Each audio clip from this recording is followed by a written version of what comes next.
कि बाराबंकी को आपने क्या दिया जब आप एमएलसी रहे और आपकी सरकार भी थी? बाराबंकी को आपने ऐसा क्या दिया कि एक बार पुनः आप मैदान में हैं और लोग फिर से आपको चुन के भेजें? मैं भी जातिवाद में विश्वास नहीं करता, लेकिन मतदाता जातिवाद में विश्वास करता है। ये कड़वी सच्चाई है भारतीय राजनीति। ये राजनीति की, भारतीय राजनीति की कड़वी सच्चाई है और उसी जातिवाद की राजनीति का। लेकिन मतदाता सिर्फ देखिए, यहाँ पर सिर्फ हम मतदाताओं को दोष क्यों दें? मतदाता अगर जातिवाद में विश्वास करते हैं तो ये जातिवाद तो उन्हें नेताओं ने ही सिखाया है। तो बीजेपी की जो रणनीति है कम्युनिटीज़ को एकजुट करने की, उसमें यादव समाज के आगे आपकी रणनीति क्यों विफल है? क्या आप उन्हें प्रतिनिधित्व नहीं दे रहे हैं? उत्तर प्रदेश में खास तौर पर उनकी एक अच्छी आबादी है, फिर भी आपकी कैबिनेट में यादव समाज का कोई मंत्री नहीं है। सदन में रहते जिसने की थी जनप्रतिनिधियों की विकास निधि समाप्त करने की मांग। राजनीति में भ्रष्टाचार की चर्चाओं में दुखी होकर दिया था बड़ा बयान। करोड़ों की विधायक निधि और एमएलसी का कार्यकाल छोड़कर हो गए थे बीजेपी में शामिल।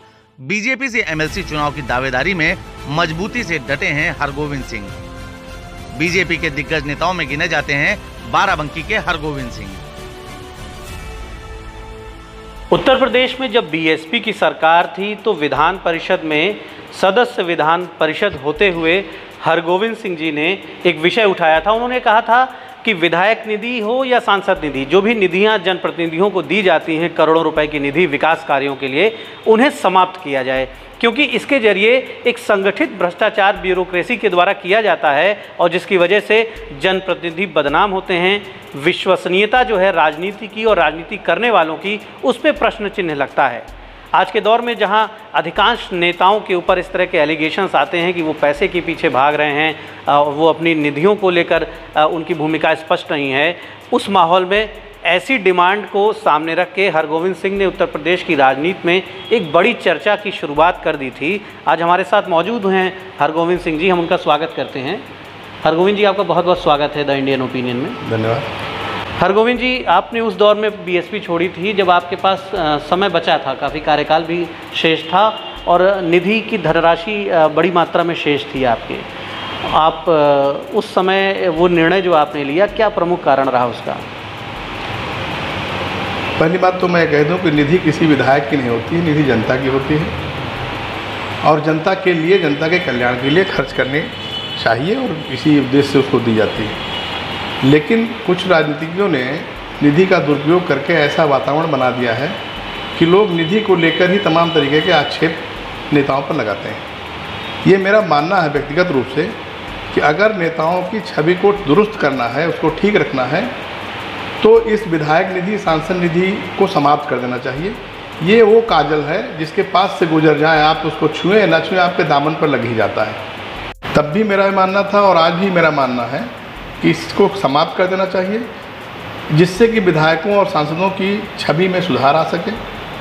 और जो लोग निधि को ध्यान में रख के राजनीति करते हैं, धन का लोभ करके राजनीति के क्षेत्र में आते हैं, उनको हतोत्साहित होने का एक कारण ये बन सके।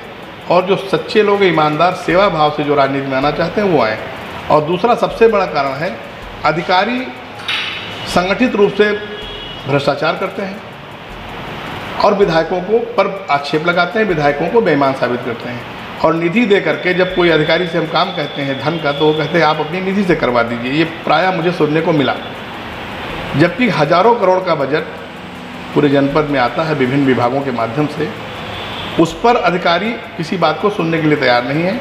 यह कर दिया जाए कि विधायक और सांसद अपनी जो संस्तुतियाँ दें, जहाँ आवश्यकता हो, चूँकि उनसे ज़्यादा क्षेत्र में कोई घूमता नहीं है, कहाँ पर कितनी वाजिब आवश्यकता है, कहाँ पर जरूरत ज़्यादा है, इसको विधायक और सांसद बड़ी आसानी से इंडिकेट कर सकते हैं। उनके प्रस्ताव तो लिए जाएं, लेकिन उनकी स्वयं की निधि समाप्त करके राजनीति में शुचिता को लाया जा सकता है, ऐसा मेरा अपना मानना है।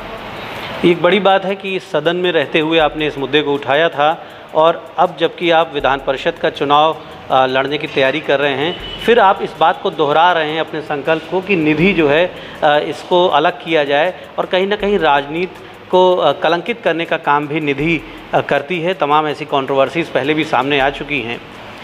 हरगोविंद जी, आपका जो राजनीतिक जीवन रहा, हम सबसे पहले जानना चाहेंगे कि आपकी पारिवारिक पृष्ठभूमि कैसी रही, किस तरह की फैमिली से आप बिलोंग करते हैं, शुरुआती जीवन, शिक्षा और उसके बाद राजनीति में पदार्पण कब हुआ?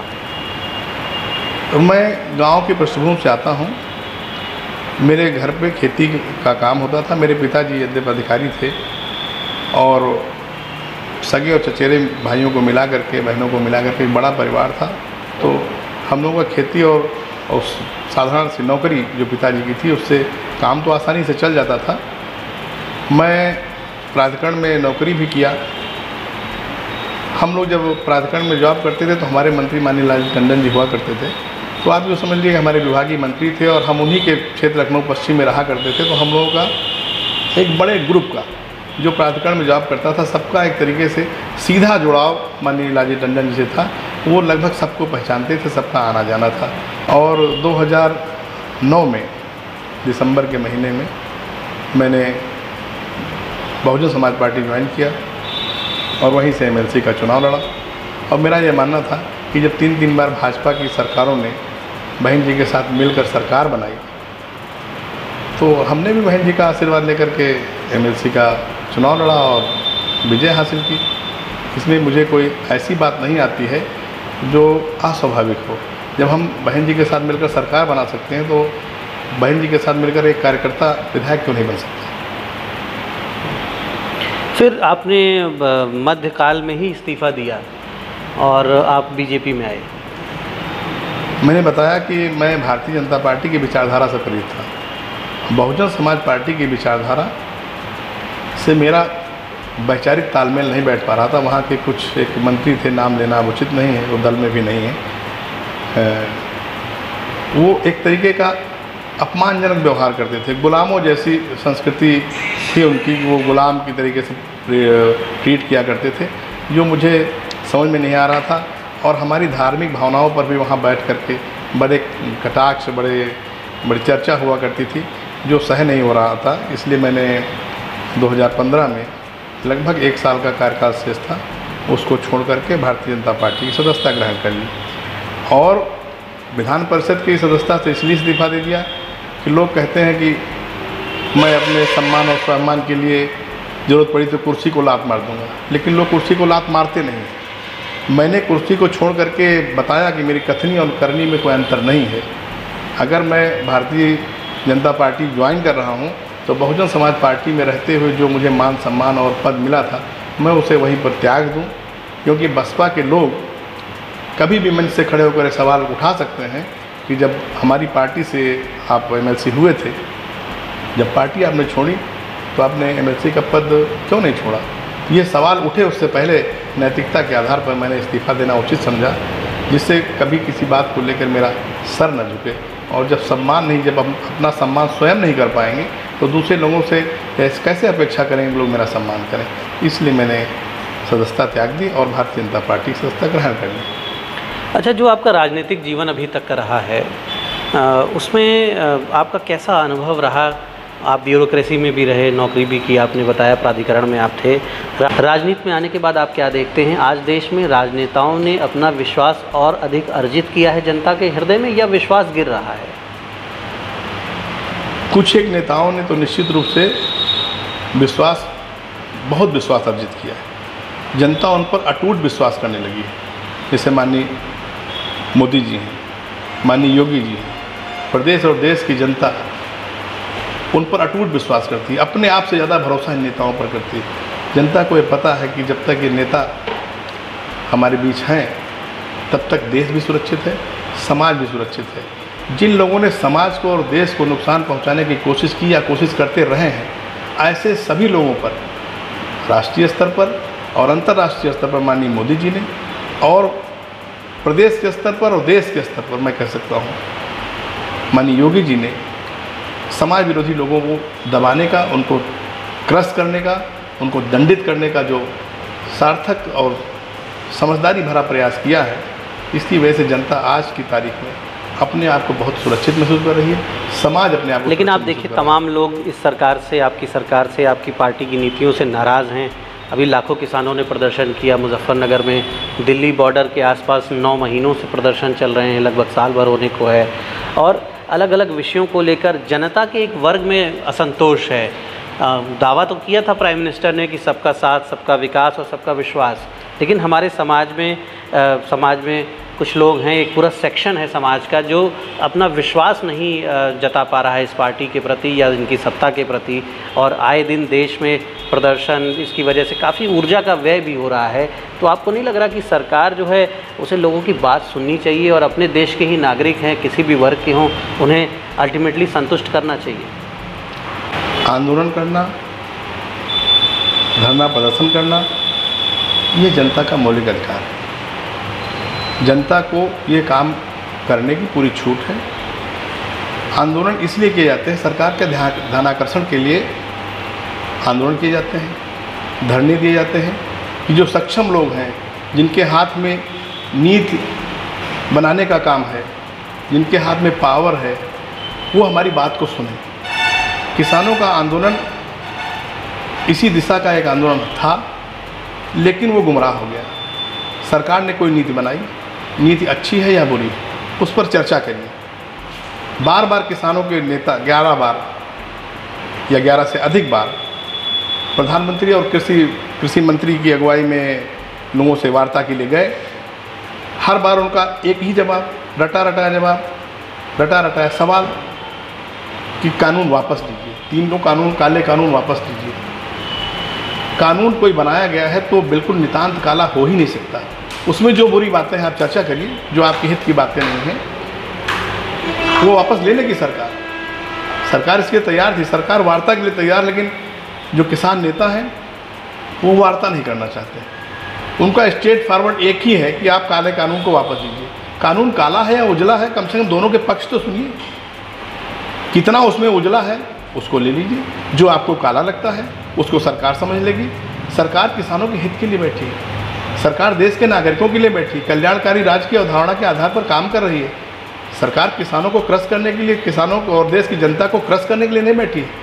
सरकार को बैठाने का भी काम भी आपने किया है। आपने उन पर विश्वास जताया, 1 नहीं 2 बार विश्वास जताया, हर बार बढ़कर विश्वास जताया। सरकार आपके विश्वास को ठेस नहीं पहुंचाएगी, लेकिन आप चर्चा पर आइए। कोई भी बात हम चर्चा नहीं करेंगे, कानून वापस लीजिए, ऐसे तो लगेगा। आपको लगता है कि ये पूरा मूवमेंट जो है पॉलिटिकली मोटिवेटेड है और कहीं ना कहीं इसका रिमोट किसी और के पास है? बिल्कुल गलत लोगों के हाथ में इसका रिमोट है। अगर लोग चर्चा करने पर आते तो अब तक इसका बहुत ही सम्मानजनक हल निकल चुका होता। सरकार ने किसानों की तरक्की के लिए कानून बनाए हैं। जहाँ पर आपको अड़चन आ रही है उस बिंदु को रखिए कि यह बिंदु किसानों के हित में नहीं है। सरकार बड़े दिल के साथ, बड़े सम्मानजनक तरीके से उसका कोई ना कोई वैकल्पिक हल देगी, उसको ठीक करेंगी। लेकिन आप कुछ सुनने को तैयार नहीं, केवल कानून वापस लीजिए एकमात्र। ऐसे में तो तमाम नियम और कानून बनते हैं। कोई भी छोटा से छोटा संगठन या बड़ा से बड़ा संगठन इकट्ठा होकर कह देगा कि ये कानून वापस लीजिए। तो ये आप मानते हैं एक प्रकार से लोकतंत्र को चुनौती है, संसद को चुनौती है, क्योंकि संविधान ने संसद को कानून बनाने का अधिकार दिया है और देश भर के सांसद मिलके कानून बनाने की प्रक्रिया में शामिल होते हैं। ये संसद को चुनौती है, कानून को चुनौती है, सरकार को चुनौती है और सबसे बढ़कर देश के 135 करोड़ जनता को चुनौती है। ये कुछ 1 लाख लोग जो इसके समर्थन में हैं, निश्चित रूप से वो 135 करोड़ जनता के विश्वास की सुनी हुई सरकार को चुनौती दे रहे हैं। वो 135 करोड़ जनता को चुनौती दे रहे हैं। अच्छा, एमएलसी चुनाव की अगर बात करें तो आप एक बार सदस्य विधान परिषद रह चुके हैं और इसी क्षेत्र से रह चुके हैं, बाराबंकी क्षेत्र से ही रह चुके हैं, और फिर से आप उसके लिए तैयारी कर रहे हैं और आप अपने वोटर्स से भी मिल रहे हैं, अपने मतदाताओं से भी मिल रहे हैं। आपका अनुभव भी है इस चुनाव का। क्षेत्र में जब आते जाते होंगे आप, कुछ प्रश्न इस तरह के होते हैं कि बाराबंकी को आपने क्या दिया जब आप एमएलसी रहे और आपकी सरकार भी थी, बाराबंकी को आपने ऐसा क्या दिया कि एक बार पुनः आप मैदान में हैं और लोग फिर से आपको चुन के भेजें? सबसे बड़ी बात तो मैंने बाराबंकी के मतदाताओं को, जिन्होंने मुझे चुना था, उनको सम्मान दिया।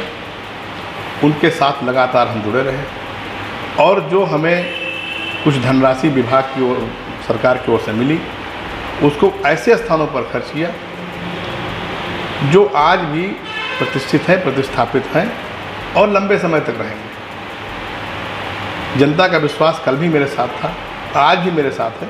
आप तो पत्रकारिता जगत से जुड़े हुए लोग हैं, आप जगह जगह घूमते रहते हैं, कहीं भी चर्चा करके देख लीजिए, ढेर सारे लोग कहते हैं कि एमएलसी के रूप में मुझे आना चाहिए। मैं स्वयं में विधानसभा का चुनाव लड़ना चाहता था, लेकिन हमारे मतदाताओं का और जनपद के कोने कोने से लोगों का इतना मेरे ऊपर दबाव है कि आप एमएलसी का चुनाव लड़िए। एमएलसी बनने के बाद हम पूरे जनपद के लोगों की मदद कर पाते हैं। जबकि विधानसभा से विधायक बनने के बाद हमारा एरिया एक तहसील स्तर का हो जाता है, हम सीमित हो जाते हैं, जनता से ज़्यादा भागीदारी। एक बार आप लड़े भी थे विधानसभा चुनाव, कुछ शायद रणनीतिक कमियां रह गई जिसकी वजह से वहाँ पर सफलता नहीं मिली। विधानसभा चुनाव के बारे में मैं कहना चाहूँगा कि जो बाराबंकी सदर की विधानसभा है जहाँ से मैं चुनाव लड़ा था, वहाँ पर 1 लाख यादव मतदाता और 1 लाख मुस्लिम मतदाता है। निश्चित रूप से भारतीय जनता पार्टी सबका साथ सबका विकास और सबका विश्वास में विश्वास करती है, सबके लिए काम करती है। हमारी सरकार की योजना सबके हित में होती है। सरकार जातिवाद में विश्वास नहीं करती, मैं भी जातिवाद में विश्वास नहीं करता, लेकिन मतदाता जातिवाद में विश्वास करता है। ये कड़वी सच्चाई है भारतीय राजनीति। ये राजनीति की भारतीय राजनीति की कड़वी सच्चाई है और उसी जातिवाद की राजनीति का मैं लेकिन शिकार हो मतदाता गया। सिर्फ देखिए, यहाँ पर सिर्फ हम मतदाताओं को दोष क्यों दें? मतदाता अगर जातिवाद में विश्वास करते हैं तो ये जातिवाद तो उन्हें नेताओं ने ही सिखाया है। निश्चित रूप से आप जाति के आधार पर तमाम योजनाएं बनाते हैं, सदन में बैठ के आप जाति के आधार पर तमाम कानून बनाते हैं, आप एट्रोसिटी एक्ट में जाति के आधार पर धाराएं लगाते हैं। तो भारत की राजनीति में जाति एक सच्चाई है। जाति किसी के लिए कांटा हो सकती है, लेकिन किसी के लिए वो सत्ता तक पहुंचने का मार्ग भी बन जाती है। निश्चित रूप से जाति भारत की एक सच्चाई है, इससे इनकार नहीं किया जा सकता। यादव समाज के लोग जो हैं, बीजेपी उनको भी आकर्षित करने का प्रयास कर रही है काफ़ी समय से, और केंद्र में आपके भूपेंद्र यादव जी महासचिव भी रहे और कैबिनेट मिनिस्टर भी बनाए गए हैं। यादव समाज के और भी लोगों को बीजेपी ने महत्वपूर्ण पदों पर मौका दिया है काम करने का, लेकिन फिर भी एक चैलेंजिंग सेगमेंट है ये हिंदू सोसाइटी का, और लाख कोशिशों के बावजूद समाजवादी पार्टी का प्रभाव है अभी भी उनके पास, ज़्यादा उनके ऊपर असर है, और वो एकजुट होकर समाजवादी पार्टी को जिताते हैं। उनका बेस वोटर है यादव समाज। तो बीजेपी की जो रणनीति है कम्युनिटीज़ को एकजुट करने की, उसमें यादव समाज के आगे आपकी रणनीति क्यों विफल है? क्या आप उन्हें प्रतिनिधित्व नहीं दे रहे हैं? उत्तर प्रदेश में ख़ास तौर पर उनकी एक अच्छी आबादी है, फिर भी आपकी कैबिनेट में यादव समाज का कोई मंत्री नहीं है। नहीं, ऐसा नहीं है। भारतीय जनता पार्टी यादव समाज को भी पूरा सम्मान देती है। जैसा कि आपने भूपेंद्र यादव जी का नाम लिया, राष्ट्रीय स्तर के बड़े नेता हैं। हमारे जनपद से निकली हुई एक सीट रुदौली से श्रीमान रामचंद्र यादव जी एमएलए हैं, और अभी अभी हमने देवा से ब्लॉक प्रमुख के रूप में धर्मेंद्र यादव जी को भारतीय जनता पार्टी के टिकट पर निर्वाचित कराया है। लोगों के सहयोग से, लोगों के आशीर्वाद से वो ब्लॉक प्रमुख बने हैं। एक ऐसा राजनीतिक दल जो यादवों को ध्यान में रखकर, उनकी पृष्ठभूमि को ध्यान में रखकर काम करता है, और अक्सर चर्चा में आता है कि पुलिस की भर्ती में 70% के आसपास यादवों की भर्ती कर दी। कभी यूपीएससी के एग्ज़ाम में एक अधिकारी, नाम लेना उचित नहीं है, उनको चेयरमैन बना दिया गया और उन्होंने बहुत ढेर सारे सजाती लोगों की भर्ती कर दी।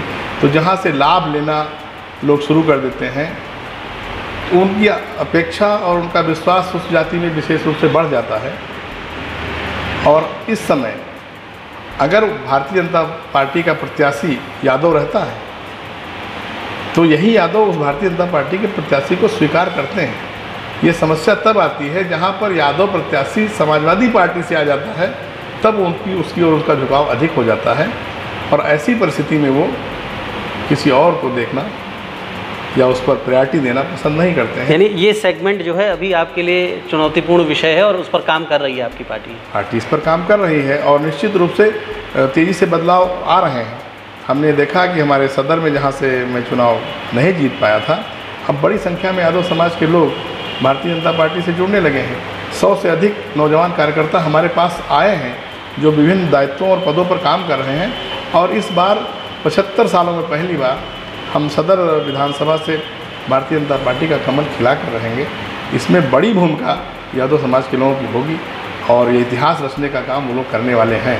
वो बड़ी संख्या में हमारे साथ आए हैं, और इसी कड़ी में एक प्रयोग करते हुए हम लोगों ने पहली बार देवा ब्लॉक से भारतीय जनता पार्टी का ब्लॉक प्रमुख धर्मेंद्र यादव जी के नाम के रूप में हमने चुना है। और हमारा ये प्रयोग मैं समझता हूँ सफल होगा और इस बार कमल खिलेगा। 75 सालों बाद हम इतिहास रचने में सफल होंगे। फिर से MLC चुनाव की चर्चा पे हम आते हैं। इस बार 3000 से अधिक लगभग वोटर होंगे आपके सामने, और क्या रणनीति है आपकी और कितनी मजबूती से आप मैदान में हैं? देखिए, मैंने बताया कि हम राजनीति करें न करें, लेकिन वोटर राजनीति, जातिगत राजनीति करता है।